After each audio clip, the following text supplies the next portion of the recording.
We're now moving to question time. Order. We have now moved to question time. Order. I'm not starting this question time with such disorder. I said 3 times we had moved to question time. Senator Blythe. Thank you. My question is to the Minister representing the Minister for Aged Care, Senator McAllister.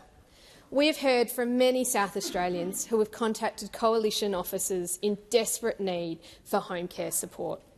A husband and wife in their late 80s who live in the Yorke Peninsula are unable to access services in their community.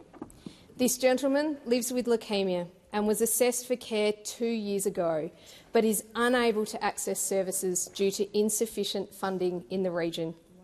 Minister, will you apologise to the older Australians of the Yorke Peninsula for failing to support their ageing community? Thank you, Senator Blythe. Minister McAllister. Thanks very much, President. Senator Blythe raises the case of a constituent in her electorate, and I thank her for doing so, because these stories are always important. And I repeat the offer that I made yesterday to Senator Askew, that where there is an individual who is experiencing particular circumstances, including the kind that Senator Blythe raises today, Senator Blythe, like all senators, is of course welcome to raise that directly with Minister Ray, and I know he will want to hear about that person's experience, Senator Blythe. More broadly, of course, this points to the significance of the reforms that have been legislated through this parliament and are shortly to commence. We owe a great deal to older Australians, and we owe them dignity and respect. Our government promised to lift the standard of aged care. That is what our reforms are doing, and there is more work to do. We've been clear about that. This task is ongoing. But it is important to remember that older Australians will benefit from the steps that have already been taken by this government and the steps that we intend to take as we implement the aged care reforms. Over the last 3 years, we have started to turn around very significant challenges in this sector. We've had to compress a lot of reform into that 3-year period because not very much was done in the decade that preceded it. Our government has invested $5.6 billion in a reform package which represents the greatest improvement to aged care in 30 years. We are delivering registered nurses on site in aged care more than 99% of the time, and more direct care the time for to over 250. Senator Blythe, first supplementary. Thank you. Minister, Brian from Geelong lives in the Deputy Prime Minister's electorate. He was recently approved for a Level 2 home care package, but due to further health issues, now requires reassessment. He is now part of the more than 120,000 older Australians waiting to be assessed for a home care package. Overall, he could be waiting longer than 2 years to receive the support he needs. Will you commit to immediately releasing new home care packages and progressing assessments? Thank you, Senator Blythe. The time for asking the question has expired. Minister McAllister. Thank you, President. Senator Blythe, in the first part of her question, speaks about assessments, and she raises the case of a person who is seeking an assessment. And again, I thank her for raising that matter. I acknowledge the challenges that people are facing. And it is why, as I indicated in my answer to Senator Blythe's primary question, that we are pursuing the reforms that we are pursuing, because older Australians do need to get the care that they need. Amidst that, as part of that, we are reforming the way that assessment takes place. In the past, there were many pathways into assessment because we do need people to have an opportunity to be assessed so that we can understand the care that they require. The Royal Commission told us that we need a single assessment process, and that is exactly what we're delivering. We are rolling out a new aged care assessment system. It will be quicker and will reduce wait times and improve the experience. Senator Blythe, second supplementary. Thank you. Will you commit to immediately releasing new home care packages and progressing assessments so that people like Brian can get the support that they need? Thank you, Senator Blythe. Minister McAllister. Thank you, President. As I've indicated in my answer to Senator Blythe's earlier questions and indeed over the course of questioning yesterday, aged care reform is a very high priority for this government. We made substantial advances during the last term and there is more to do this term, as has been made clear by Minister Butler, by Minister Ray. Minister McAllister, please resume your seat. Senator Ruston. On direct relevance, President, Senator Blythe's question was very clear about the releasing of home care packages. I'm wondering whether you could bring the minister to that point. The minister is being relevant to the question. Thank you, Senator Ruston. Minister McAllister, please continue. Thanks very much, President. And the senator asks about support for older people who need care at home. We are committed to delivering support, and indeed, on the 1st of November, a new program will be introduced, one that was navigated through this parliament with the support of those opposite, and we acknowledge that. Order. It is part of a broader strategy by our government to increase the care available and the quality of care available to older Australians.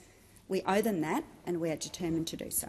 Thank you, Minister. Just before I come to you, Senator O'Neill, I draw to the attention of honourable senators the presence in the gallery of the Australian Political Exchange Council's 9th delegation from the Republic of Korea, led by Ms Ji-hee Park. On behalf of all senators, I wish you a warm welcome to Australia and in particular to the Senate. Senator O'Neill. Thank you, President. My question is to the Minister representing the Prime Minister, Senator Wong. In its first term, the Albanese Labor government delivered cost of living relief to Australians that was focused on meeting the needs of Australians. How is the Albanese Labor government building on its first-term record to continue delivering cost of living relief for Australians? Minister Wong. Thank you very much, President. I thank Senator O'Neill for the question and for her focus always on cost of living relief and how to make sure we live in a fairer society. We have been focused as a government on delivering for Australians through cost of living relief for people doing it tough, a tax cut for every taxpayer with more to come, energy rebates for every household, stronger Medicare. While those opposite, of course, continue to be focused on themselves, we are focused on delivering for Australians, passing legislation to cut HECS debt by 20%, a change that will benefit 3 million Australians, passing legislation to protect the penalty rates and overtime rates of award-reliant Australian workers. Now, we all remember the low wages being a deliberate design feature of the coalition's economic policy.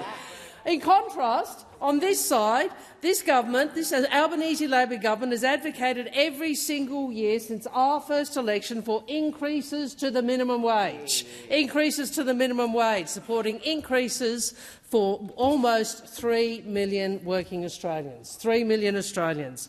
And, of course, last night cheaper medicines passed this Senate, measures that are saving another $200 million every year for Australians on top of the $1.5 billion they are not paying at the pharmacy counter from our efforts last term.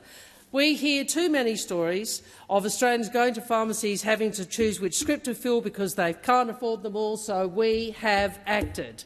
We are making medicines cheaper, and that is what this government is all about, delivering for Australians. Thank you, Minister. Senator O'Neill, first supplementary. Thank you, Minister, for that fulsome response. At last month's Economic Reform Roundtable, the Treasurer said that the government's focus remains on lifting living standards to leave Australians better off.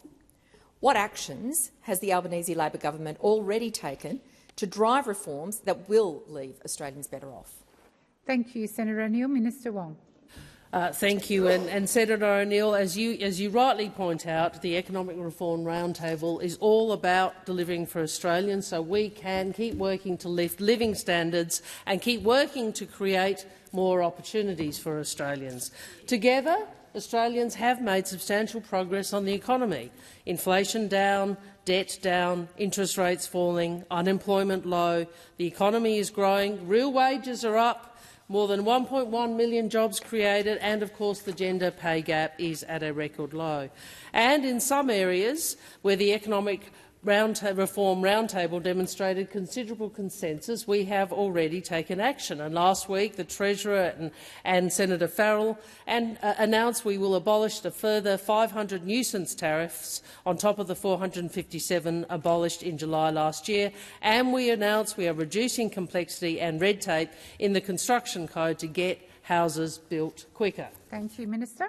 Senator Wong, second supplementary. Thank you, Senator Wong.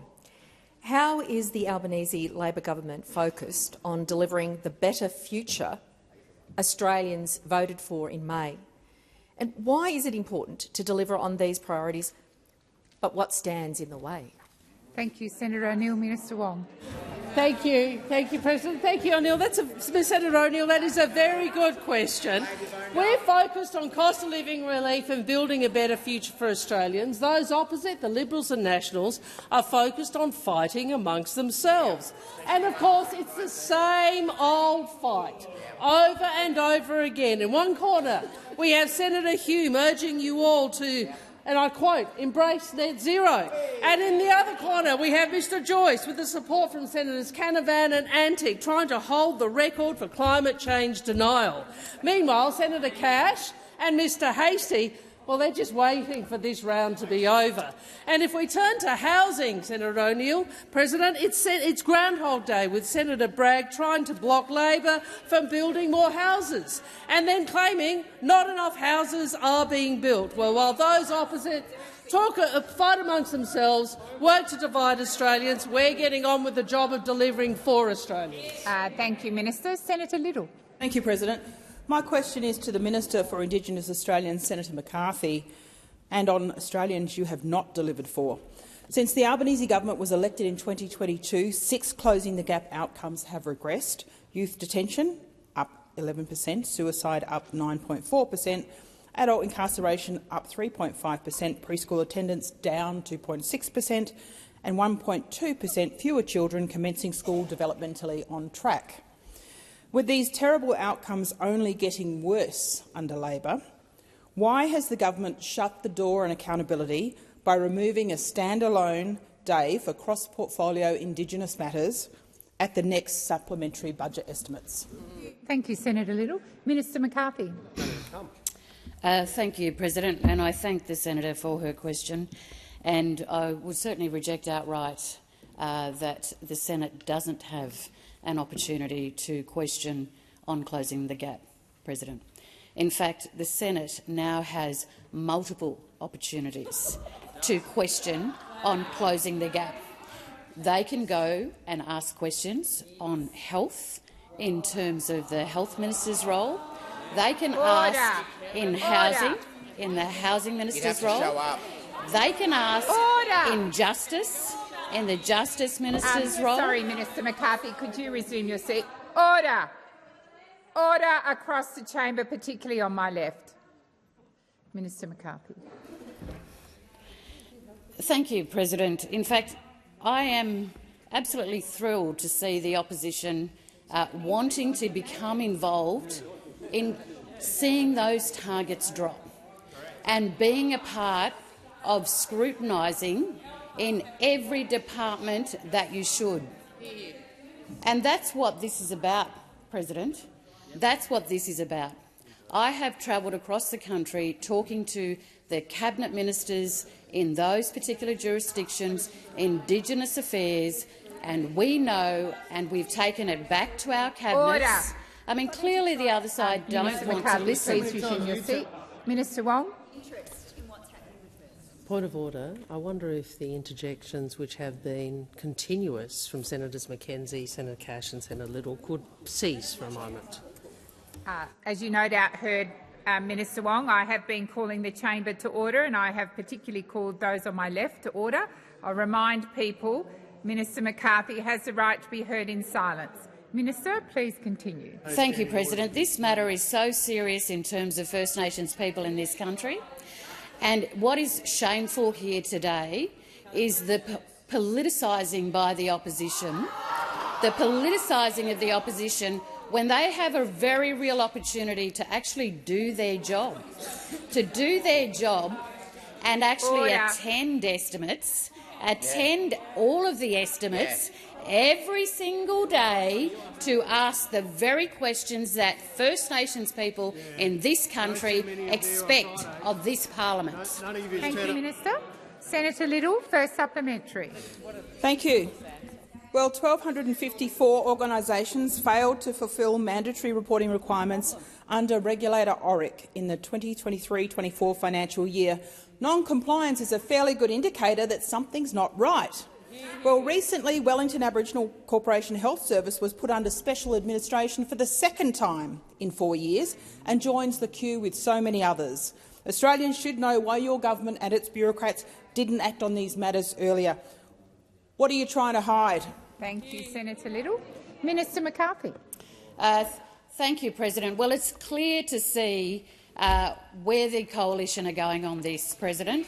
It is very clear to see. On the one hand, they feign interest. Minister McCarthy, please resume your seat.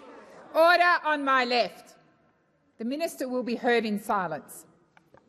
Minister, please continue. Thank you, President. On the one hand, they feign interest in closing the gap and the targets for First Nations people in this country. Oh, it's very true. It is very true that you feign interest in this. On the one hand, you do that. On the one hand, you do that, and then you wonder why we ask for further scrutiny across the Senate estimates for every single one of you. Every single one of you can turn up and ask those questions. In fact, I'm going to monitor how many of you actually turn up and ask questions. In fact, I'll go even further. I'm going to go back and find out how many of you actually ask questions, Senator Cash, around closing the gap. Senator, order. Order across the chamber. Order.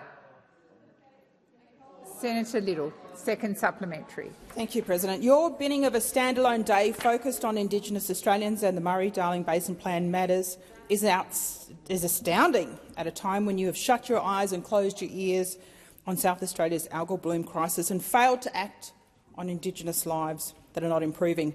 Does the Albanese government know what it's doing, and will the Minister for Indigenous Australians be at the table to answer questions regarding Indigenous matters when we ask them? Order.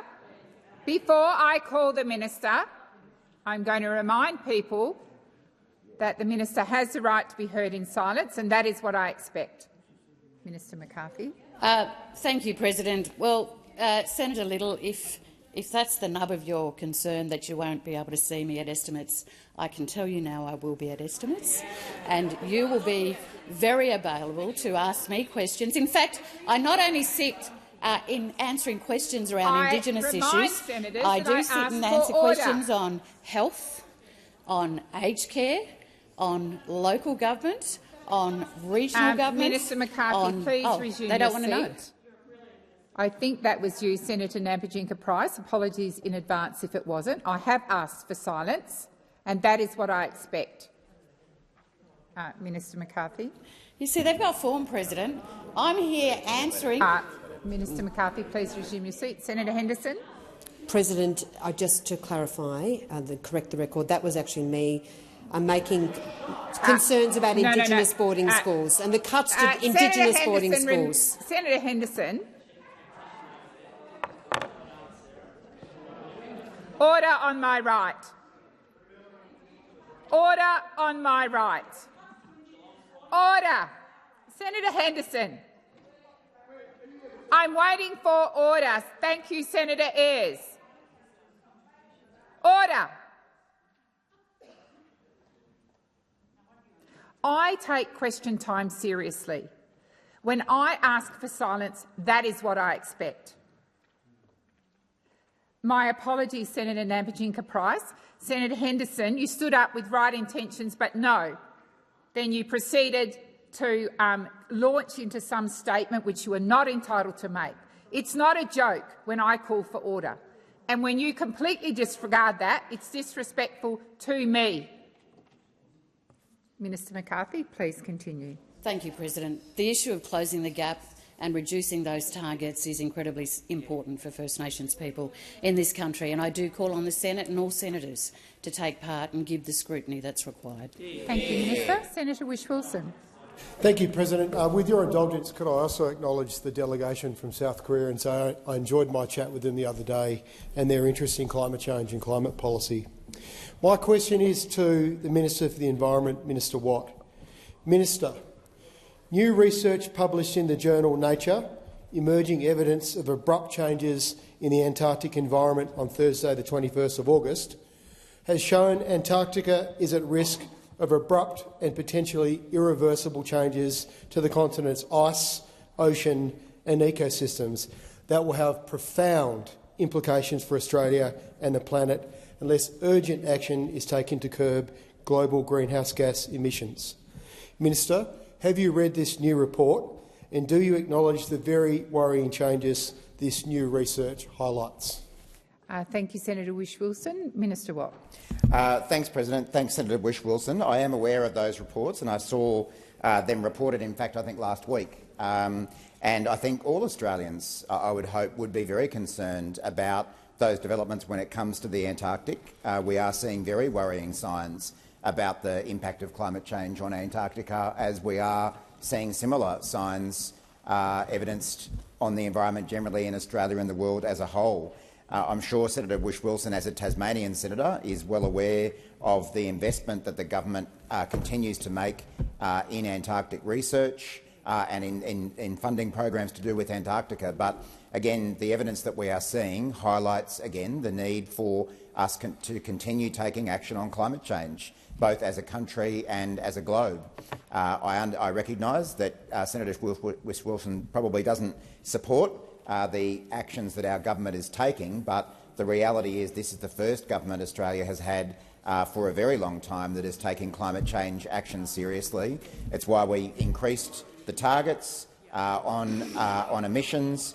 It's why we've managed to reduce emissions. I see Senator Canavan perpetuating the falsehood that other members of his party have been perpetuating this week by claiming that emissions are going up or actually are flatlining, when in fact the facts, something that Senator Canavan is never very keen to recognise, but the facts show that Australia is tracking well to meet our 2030 climate pollution target, with new quarterly emissions data showing emissions fell by 6.5 million tonnes of carbon dioxide equivalent in the year to March 2025. So I know it doesn't really suit Senator Canavan and all the other guests on Sky After Dark to actually talk about facts and data and evidence about climate emissions, but our policies are bringing them down and we want to do more. Thank you, Minister. Senator Whish-Wilson, first supplementary. Thank you, President. Minister, will the government heed the call of the 20 Australian and global scientists who published this paper, including Dr Petra Heil from the Australian Antarctic Division in Hobart, that stabilising the Earth's climate with minimal overshoot of 1.5 degrees is critical? Are you confident your 2035 climate target will be ambitious enough to reduce greenhouse gas emissions to mitigate these very concerning broad-scale changes in Antarctica and the Southern Ocean? Thank you, Senator Whish-Wilson. Minister Watt. Thanks, President, and thanks, Senator Whish-Wilson. What I can absolutely assure Senator Whish-Wilson and this chamber is that the Albanese government will continue to take strong action on climate change. I think everyone is well aware that it won't be too much longer now before the government releases its intentions around 2035 emissions targets, and they will be more ambitious than the ones that we have in place at the moment. But the reality is that even the targets we currently have of a 43% reduction by 2030 are far in advance of what we saw by the former government or any previous Australian government. I could remind Senator Whish-Wilson that there was another Australian government here once that tried to put in place a carbon pollution reduction scheme, but there was a party at the time who blocked that from happening. I've forgotten temporarily which party that was. It was the Liberals, but there was another party. Oh, it was the Greens. I forgot. Imagine where we would be. Yes. Thank you, Minister. Senator Whish-Wilson, second supplementary. I'm not sure why you do hate Julia Gillard so much in the Labor Party, but Minister, you mentioned the importance of science and investing in science, but one of our premier Antarctic science institutions, the Australian Centre for Excellence in Antarctic Science based in Hobart, is running out of funding. You've been written to by every crossbench MP and senator from Tasmania to ensure that funding continues. Minister, today can you confirm to the scientists in Hobart, many of them have just been to the Antarctic, that you will have long-term funding in MyEFO or in this year's budget? Thank you, Senator Whish-Wilson. Minister Watt. Thanks, President, and thanks, Senator Whish-Wilson. There's a number of senators who've contacted me about this issue regarding funding, most of whom are Labor Party senators from Tasmania, who have been very good advocates for their state and have been making the point to me.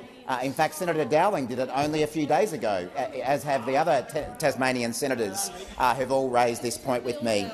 So we are aware that the very important funding that has been provided by the federal government to that research centre is reaching the end of its funding. Of course, that, along with many other programs across government, need to be considered through a usual budget process.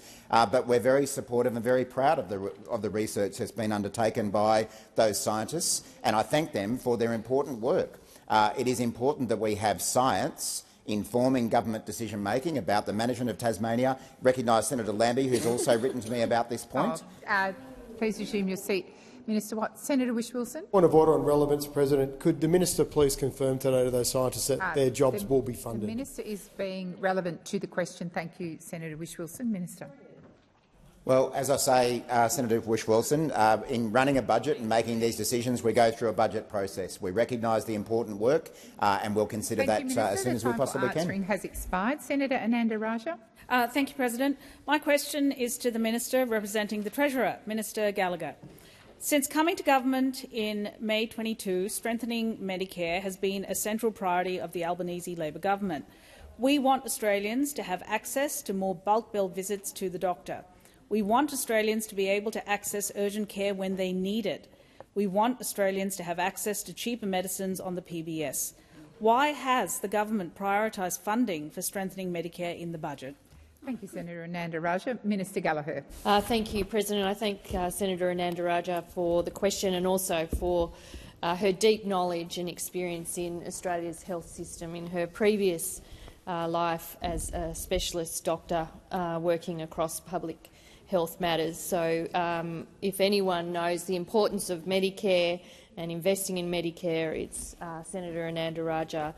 We have made it one of our key priorities, the Albanese government's key priorities, to make sure that we are strengthening the public health system, particularly in the areas that we have responsibility for in primary care and in the price of medicines. And it was very clear that when we came to government, we needed to do a lot of work to strengthen Medicare. We needed to bring it back from the brink of 9 years of neglect under those opposite, where they had failed to invest, where they had ensured that indexation had been frozen to the point that many practitioners were unable to bulk bill their patients anymore. And what did that mean?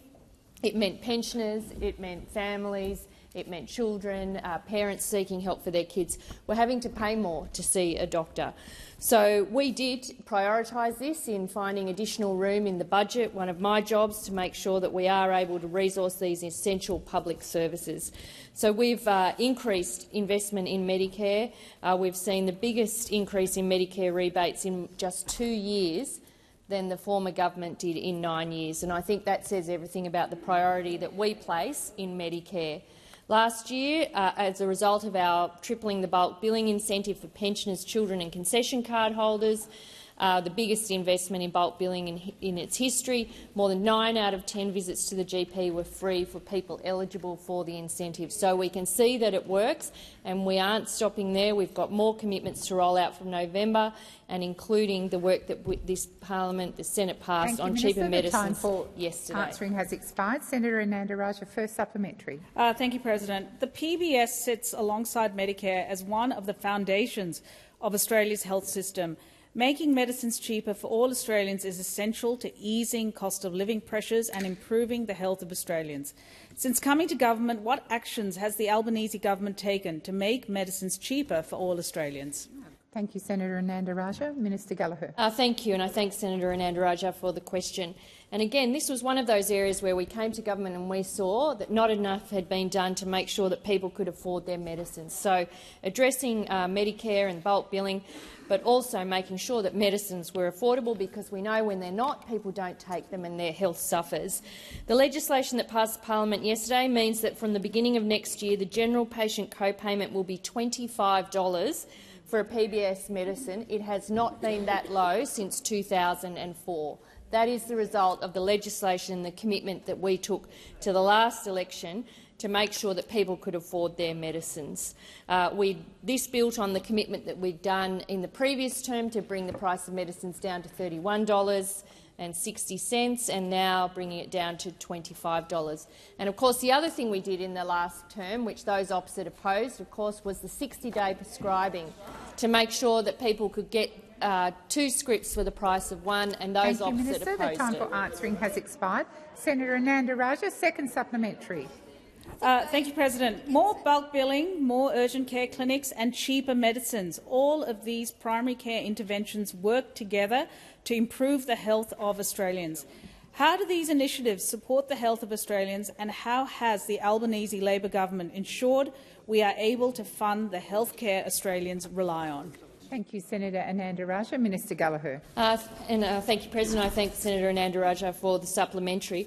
Well, it's because the government has prioritised investment in the things and delivered on the things that matter for the Australian people. They care about their health care, they care about Medicare, they care about the price of medicines, they care about Medicare urgent care clinics, they care about getting access to out-of-hours care for those non-urgent conditions. And that is why that we have worked together across the government to find room for these really important investments. And I know those opposite, they can criticise spending, they see it as wasteful when you invest in Medicare, when you invest in medicines. We see it in the positions they've taken and how they tried to ridicule the Medicare urgent care clinics until they all started sending letters asking for one in their electorates. I think that was the turning of the tide when the letters came flooding in. Oh, could I have one of those things we don't like? So the Medicare urgent care clinics have been an important part, as has cheaper medicines, and this government will always prioritise Australians' health care. Answering has expired. Senator Lambie. Thank you, Madam President. My question is to the Minister for Foreign Affairs. It comes from revelations that, despite sanctions the government established in 2022 to stop the import of a range of Russian goods, Australia is importing products refined from Russian crude oil, or Russian blood oil as it's being called. Over 10 years ago, Australia was calling for blood diamonds to be included in the international definition conflict diamonds, and now we're accepting Russian blood oil. The Centre for Research and Energy says that in dollar terms, Australia has provided twice the support to Russia by purchasing blood oil products than we have to Ukraine equipment and training to help them win the war. What has your government done to quantify the volume of Russian blood oil that's being imported into Australia and the associated financial assistance to Russia's war efforts? Thank you, Senator Lambie. Minister Wong. Thank you, Senator Lambie. And Senator Lambie, you're right that it's very important for us to do everything we can with others in the international community to impose a cost on Russia for its illegal and immoral invasion of Ukraine. And since we have been in government, we have increased the number of sanctions. We've imposed strict sanctions and trade measures to restrict the import, purchase and transport of oil coming from or that originated in Russia. I also announced in June that we had our first sanctions against what is known as the Russian shadow fleet. That is the shadow fleet that they have established to try and avoid sanctions and other compliance measures, again, to help starve Russia's war machine of oil revenue. And as a result of measures we've taken, direct imports of these products have fallen from 80 million to 0 before Russia's invasion. But the senator raises a very important point, which I have made public comment about, which is how do you deal with energy products that come in via third countries? So that are dealt with in other countries and then imported in more as refined petroleum and other products from third countries. And regrettably, and I have pursued this, we don't have in place the mechanisms, nor does the international community, to track and monitor all of the products into third countries because they're not in place. Now, we are currently looking at what other options we could utilise to put further pressure on Russia's oil revenue. There isn't at this stage a global tracing system nor any regulation or oversight in the third countries that we're describing. So it's a real world problem, a real economic problem, but we do share the same objectives you do, Senator, which is to try and starve Mr Putin of oil revenue. Thank you, Minister. The time for answering has expired. Senator Lambie, first supplementary. Thank you. To stand with Ukraine, oppose the invasion, impose sanctions and allow the import of Russian blood oil, enemy oil, provided another country processes or DFAT issues a sanctions permit is beyond belief. By the letter of law, it's legally okay, but ethically and morally it certainly is not. This isn't right and it's a low blow to Ukraine. Assuming you get regular reports, how many sanction permits has the department issued for Russian blood oil since 2022? Thank you, Senator Lambie. Minister Wong. Thank you. Again, Senator Lambie, I would say to you, if we had the system to try and identify in third countries effectively, then of course we would want to try and utilise those systems. Those systems aren't in place, and this is a problem that all of our like-mindeds also face, including the European Union, which has announced an intention to do just this. In relation to sanctions, I will need to take that on notice to determine what permits have been issued. You will recall that we have very broad sanctions, economic sanctions on Russia, so permits, where required, would be across a number of areas, not just in relation to oil, but they are very restricted and they are only issued in accordance with the legislation and ministerial discretion. Thank you, Minister. The time for answering has expired. Senator Lambie, second supplementary. Thank you. We've got laws that require companies to understand and take responsibility for their supply chains, that prohibit slave labour, human exploitation and to protect human rights. And while we provide arms support to Ukraine with one hand, we send money to their aggressor to destroy their country and kill their people. The hypocrisy of the situation is mind-blowing. What options has the Albanese government been looking at to address the situation when it comes to blood oil? Thank you, Senator Lambie. Minister Wong. Senator Lambie, you raise the responsibility of companies, Australian firms, to assure their supply chains, and I agree with you. In fact, one of the ways in which we can try and get around the fact that governments don't have access to a third country tracking system for oil is to actually require, say to companies, look, you need to do more to assure your supply and your supply chain. Just as we say in relation to modern slavery, we want to make sure that modern slavery doesn't infect your supply chain. So I certainly agree with you. I've made that statement publicly, that companies should take responsibility for making sure that they don't, in actuality, get around international sanctions against Russia. Thank you, Minister. Senator David Pocock. Thank you, President. My question is to the Minister representing the Attorney-General, Senator Farrell. Minister, the government has announced new restrictions on freedom of information, including higher fees for applicants. Given that the FI system is already under strain, how can increasing costs for Australians seeking access to government documents possibly enhance transparency? Thank you, Senator Pocock. Minister Farrell. Thank you, President, and thank you, Senator Pocock, for that question. I'd make the observation that the government is not proposing to increase costs for people who are seeking access to their own information. That was part of the question. I'm simply answering the question, Senator Anderson, but the freedom of information is a vital feature of our democracy. Yes, you can laugh, Senator McKim. But it promotes accountability and transparency of government. It enables Australians to access their personal information and supports the media, important media here, in their role as part of the Fourth Estate. But right now, the FOI Act is flawed and not working well for anybody, and our laws need to be updated. This week, the Attorney-General will introduce important reforms into the Parliament to improve the FOI system, and it has three fundamental precepts, Senator Pocock. Anonymous FOI requests are no longer going to be permitted. Genuine FOI requests are prioritised, and taxpayers' money is saved on frivolous and automated requests. Listen to this, Senator Pocock.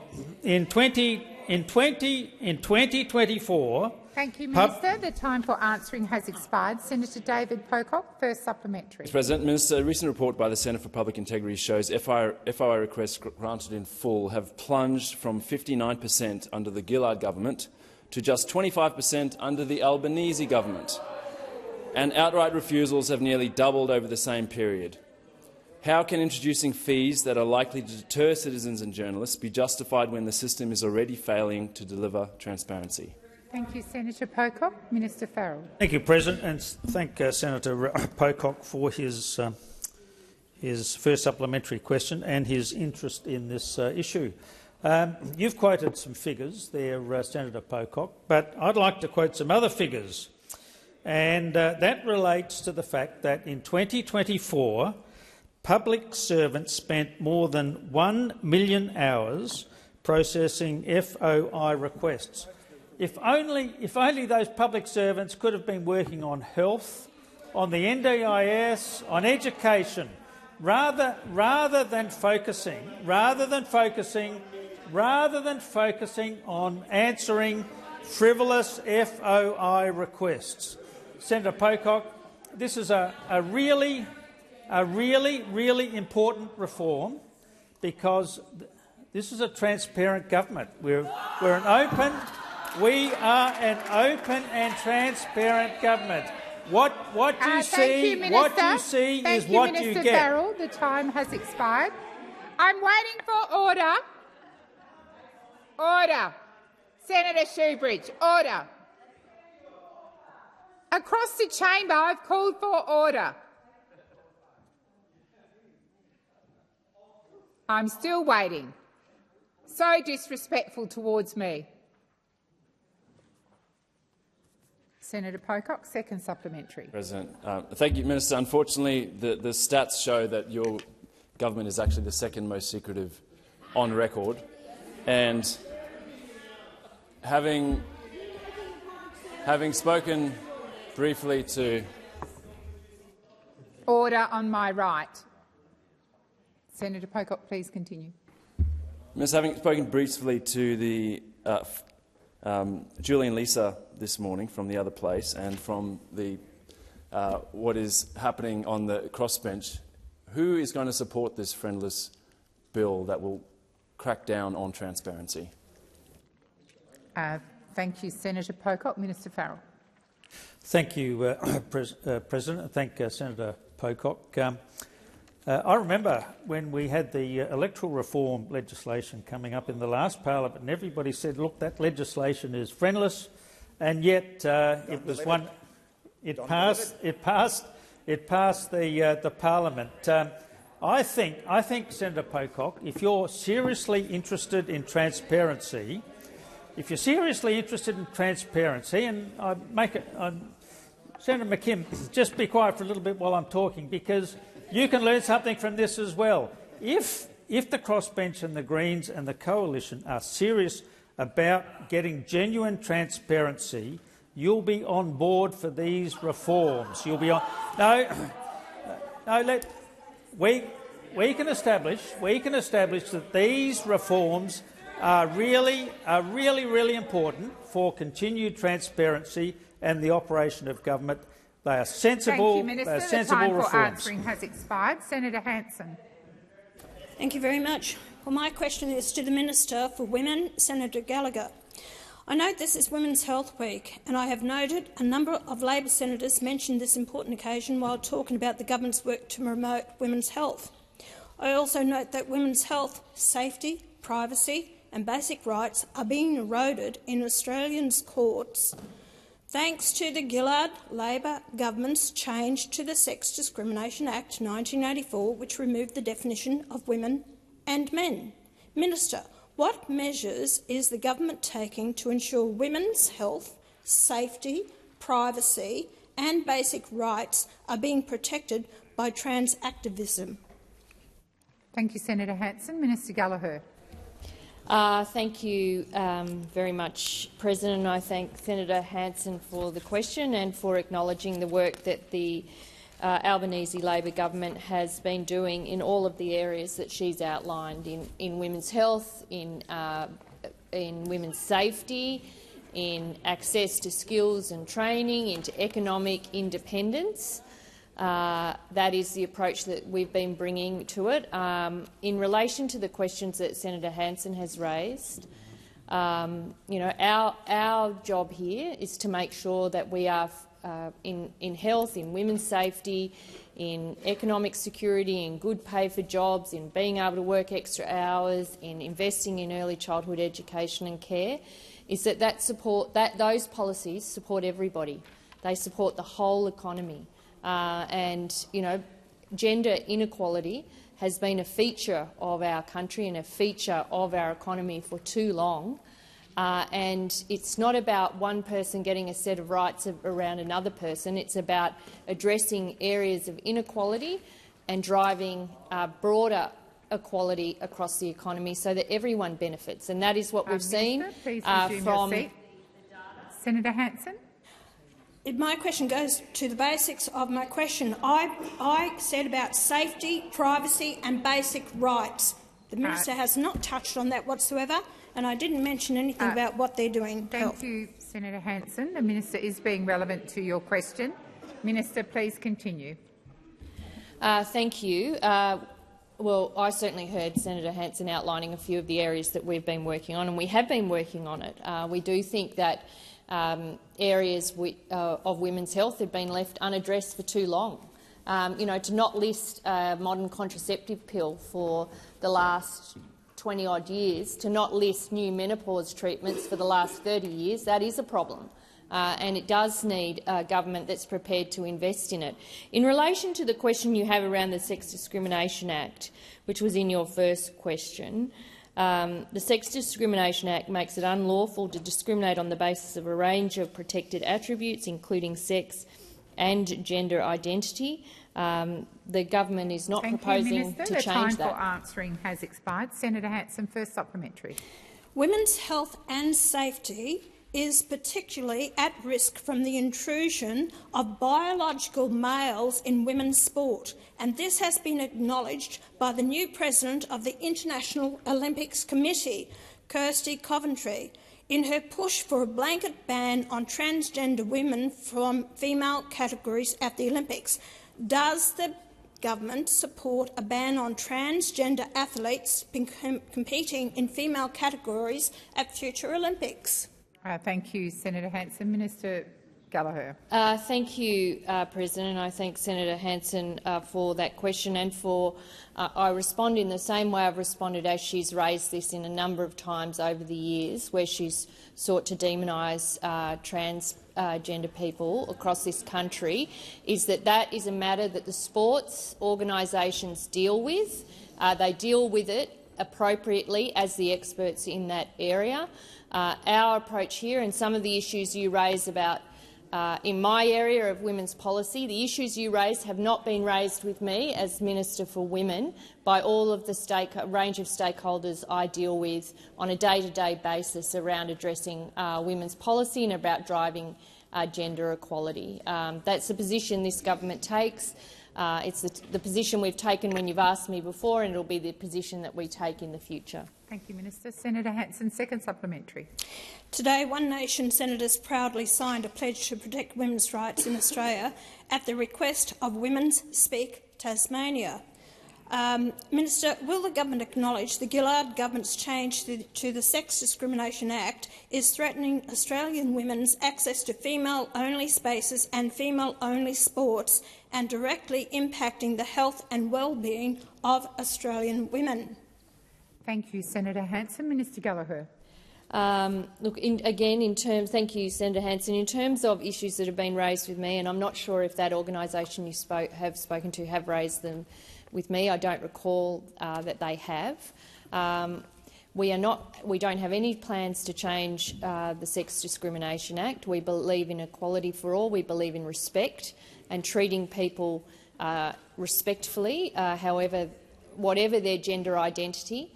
That is something I think those opposite used to support as well, though I'm not sure that they continue with that position. And that's the approach that I bring to women's policy. I'm about driving gender equality. I want every individual across this country to be treated equally, regardless of the way that they identify. That is what I want, and that is what this government is focused on, whether it be in health, in education, in women's safety, in fighting against domestic and family violence. All of those areas, that is the focus, and that's how it will remain. Minister. Senator Whittaker. Thank you, President. My question is to the Minister representing the Minister for Climate Change and Energy, Senator Ayres. The Albanese Labor government was re-elected with a renewed mandate to address climate change. Achieving Australia's climate targets requires significant investment in a new, internationally competitive energy system and industrial capacity. Why is policy certainty essential for sending clear market signals to investors? Great question. Thank you, Senator Whittaker. Minister Ayres. Thanks, President. Thank you, Senator Whittaker, for that question. It is a very good question indeed. You're right. This government is making strong progress towards meeting Australia's climate targets. The government has listened to what Australian voters said, not just in 2025 but in 2022, to every politician in Canberra. We have listened and we are delivering. They want Australia to do its part in stopping climate change, both here and in terms of our contribution to international action. And that does mean technical and industrial collaboration with our friends in North Asia, for example, including the Republic of Korea, who were just in the room. And Australians want an affordable and clean energy system. That requires private investment, and private investment requires confidence and certainty. And you would have to have everything but confidence and certainty in what is going on over the other side of this chamber and the Liberal and National parties around the country. We do that with a framework broadly of fiscal responsibility too, which is why we didn't come to the last election with a $600 billion plan for nuclear energy that Australia couldn't afford, would never be delivered on time and would force Australian industry offshore. And of course, what we saw over the miserable period of the Morrison and Abbott and Turnbull governments was disinvestment in Australian industry and disinvestment in Australian electricity. We saw investment happening everywhere but Australia because the government couldn't take a rational, science-based, certain approach that provided investors with confidence. The time for answering has expired. Senator Whittaker, first supplementary. Thank you, President, and thank you to the Minister for that answer. Australia joined its international partners in committing for net zero by 2050. The Albanese Labor government has strengthened Australia's climate targets and has twice received a mandate to achieve them. Why does it matter whether Australia honours its international commitments? Thank you, Senator Whittaker. Minister Ayres. Well, I thank Senator Whittaker for her first supplementary question. I mean, Senator Hume gets it.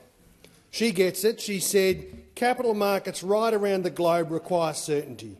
We want to see more investment in Australia in this space, and if we don't have policy certainty, we'll miss out on those capital flows. Our international partners, domestic and foreign industry and investors watch Australia to see whether we can be relied upon. They watched it when the Coalition was in government. They saw Prime Minister Morrison and former Energy Minister Angus Taylor go to the Glasgow Conference of the Parties and commit Australia to net zero by 2050. Led by Mr Morrison, led by Mr Taylor, in there doing what was the right thing for Australia in our economic interest and committing Australia to a plan for net zero by 2050. Not much detail, a lot of press releases, Thank you, Minister. but that was the their time plan. for answering has expired. Senator Whittaker, second supplementary. Thank you, President.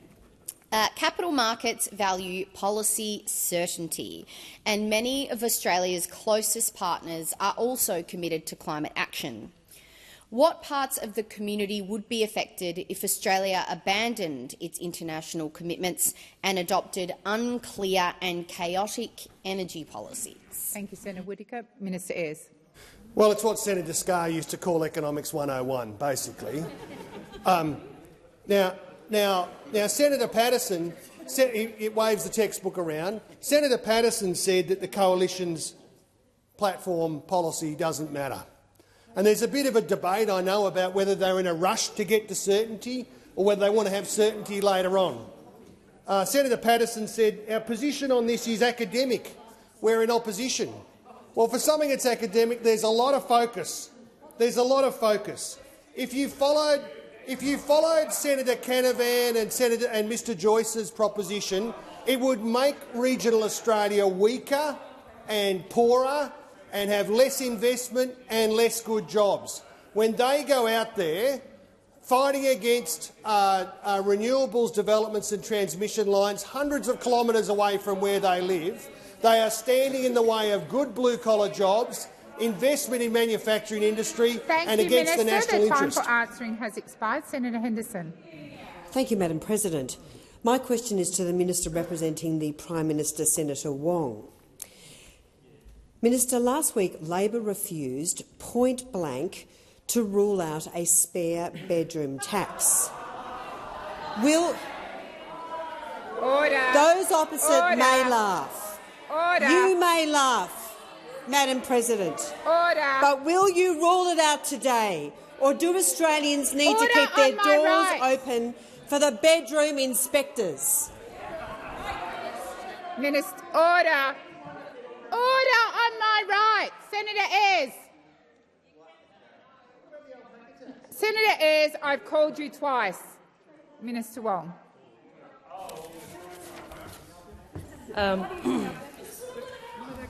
Thank you, President. Well, I think that's really the sort of last question of this question time, and they've really gone to the bottom of the barrel, haven't they?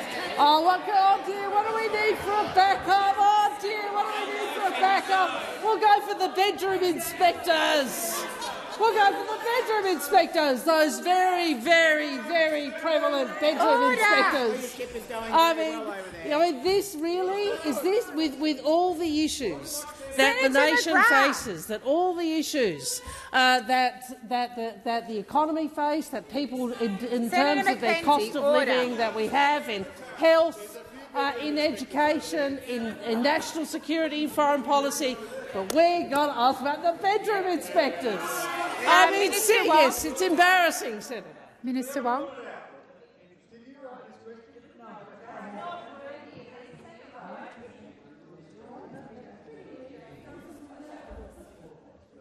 Senator Henderson. Madam President, a point of order on direct relevance. I ask, will the government rule out a spare bedroom tax? Could the minister please answer the question? Thank you, Senator Henderson.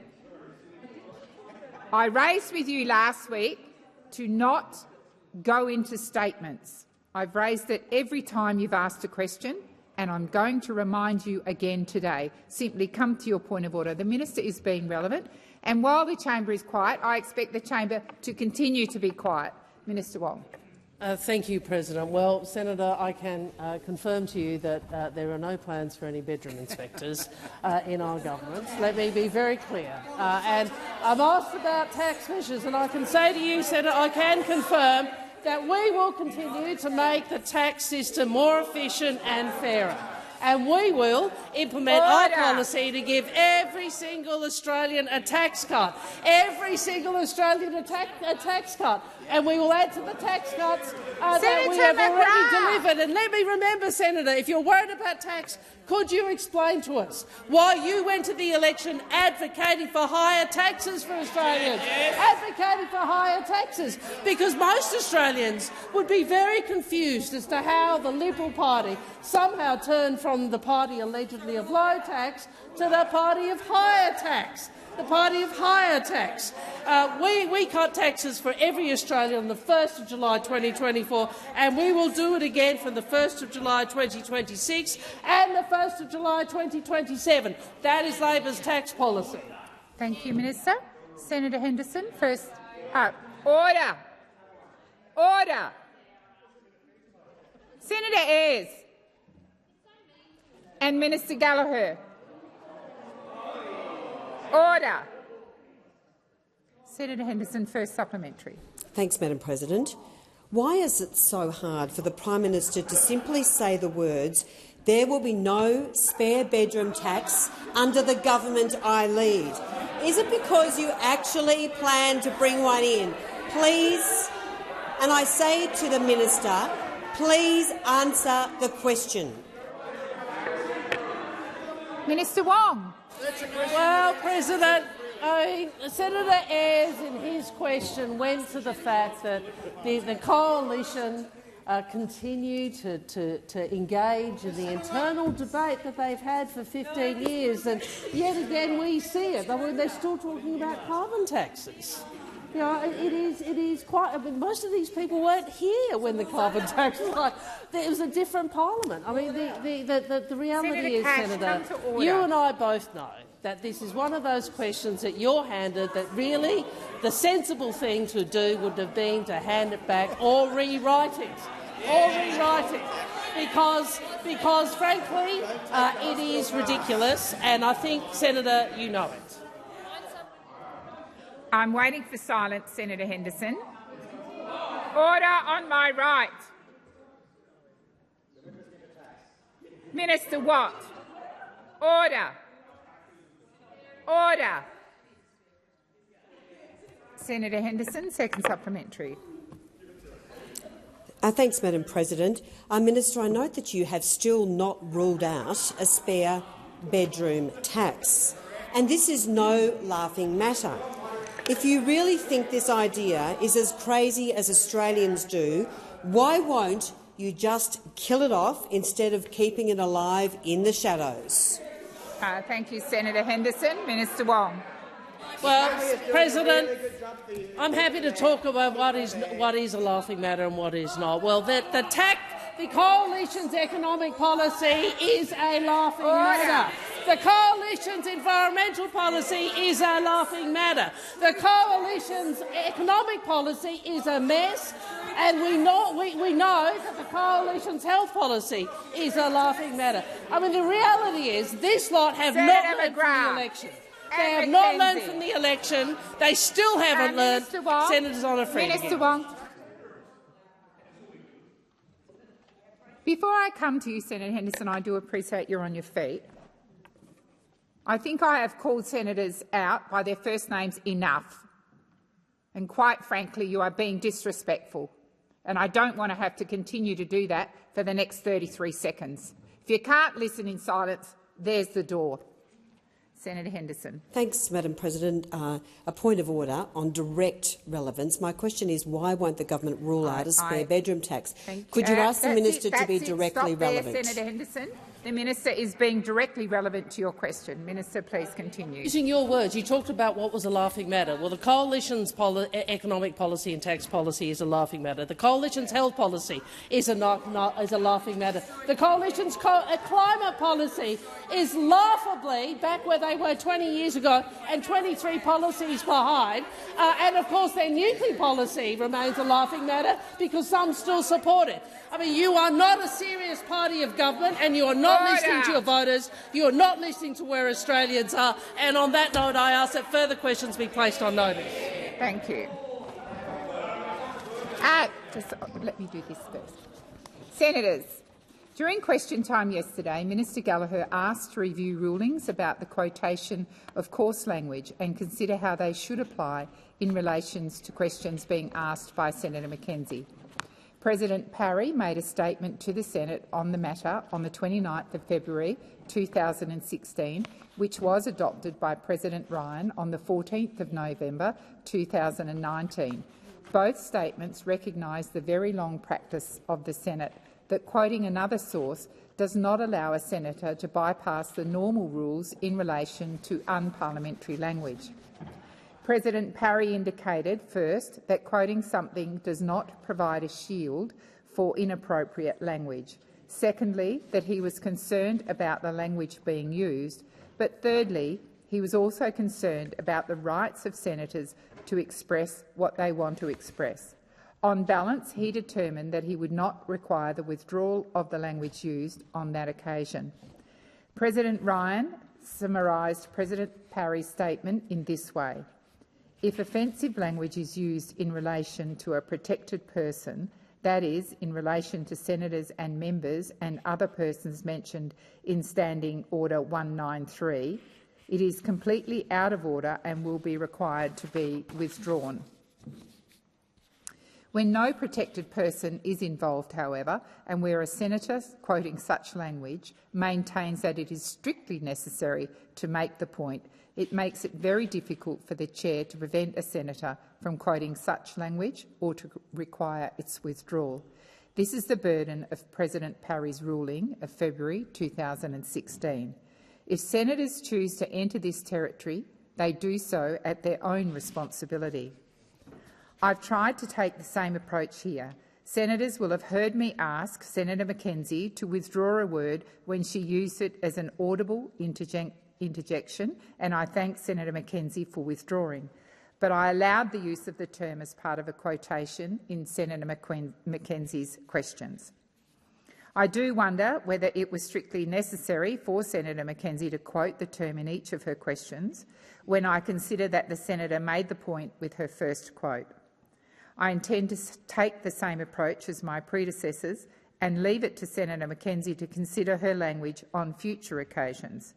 In doing so, I also adopt the final part of President Ryan's statement, where he reminded senators that a point can be made and a particular word can be alluded to without actually using it.